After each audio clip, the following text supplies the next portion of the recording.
قل هل يستوي الذين يعلمون والذين لا يعلمون صدق اللہ العظیم۔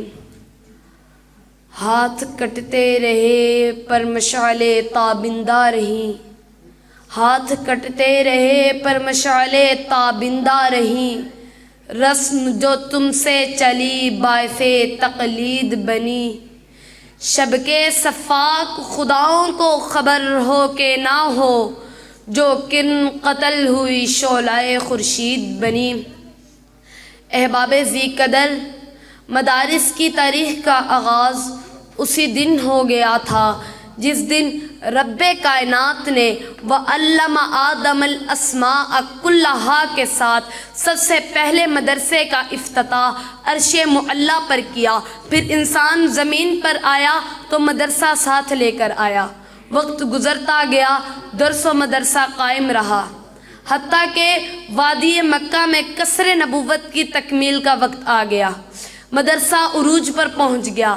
کائنات کے سردار کو سب سے پہلا سبق غار ہرا میں پڑھایا گیا۔ اب باہر تشریف لائے تو انما بعثت معلماً کا اعلان عام فرما دیا۔ جب وادی یثرب میں پہنچے تو سب سے پہلے ایک دینی ادارے کا صفہ کے نام سے آغاز کیا۔ صحابہ کا وہ مبارک دور آ گیا جسے مدارس کے سنہری دور کہا جاتا ہے۔ ہر طرف مدارس ہی مدارس قائم ہو گئے، کئی جامعہ عبداللہ بن مسعود، کئی جامعہ عبداللہ بن عباس، کئی جامعہ ابی بن کعب، کئی جامعہ زید بن ثابت، کئی جامعہ عائشہ البنین والبنات، اور کہیں وہ جامعہ عبداللہ بن عمر کہ جس کا سلیبس اور نصاب ہی یہی تھا، جمیع العلم فی القرآن لیکن تقاصر عنہ اصحاب الرجال۔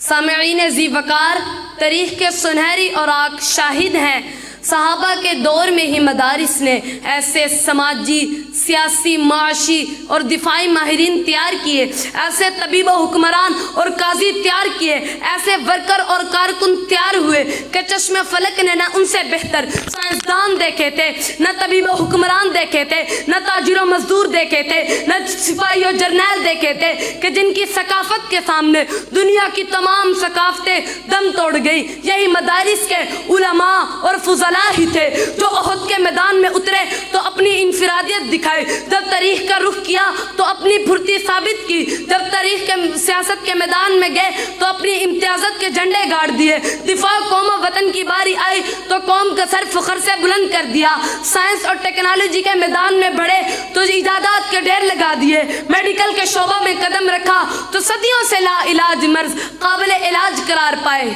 سامعین ذی شان، میں ان مدارس کی بات کر رہا ہوں جو نہ صرف دین اسلام کے محافظ بنے بلکہ ملک و قوم کے لیے بھی اپنی جانیں نثار کر دی۔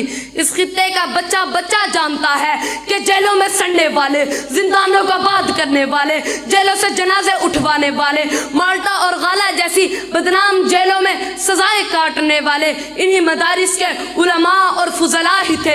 کالا پانی جیسی بدنام جیلوں میں راتیں کاٹنے والے مولانا محمود الحسن دارالعلوم دیوبند کے فرزند تھے۔ تم کیوں بھول جاتے ہو کہ انگریز کی عدالت میں کفن ساتھ لانے والے مولانا حسین احمد مدنی دارالعلوم دیوبند کے ہی سپوت تھے؟ تم کیوں بھول جاتے ہو کہ ہمیں پاکستان کے ساتھ ہی مشرقی پاکستان میں سب سے پہلے جھنڈا لہرانے والے مولانا ظفر احمد عثمانی، مغربی پاکستان میں جھنڈا لہرانے والے مولانا شبیر احمد عثمانی دارالعلوم دیوبند کے ہی فرزندان تھے؟ تم کیوں بھول جاتے ہو فتنہ قادیانیت کا سب سے پہلے مقابلہ کرنے والے انہی مدارس کے علماء اور فضلاء ہی تھے؟ وہ اور ہی ہوں گے کم ہمت جو ظلم و تشدد سہ نہ سکے، شمشیر و ثنا کے دھارے پر بات صداقت کہہ نہ سکے۔ یہ چشم فلک نے دیکھا ہے جو طاقت میں ہم سے بڑھ کر تھے، توحید کا جب طوفان اٹھا مد مقابل رہ نہ سکے۔ وما علینا الا البلاغ المبین۔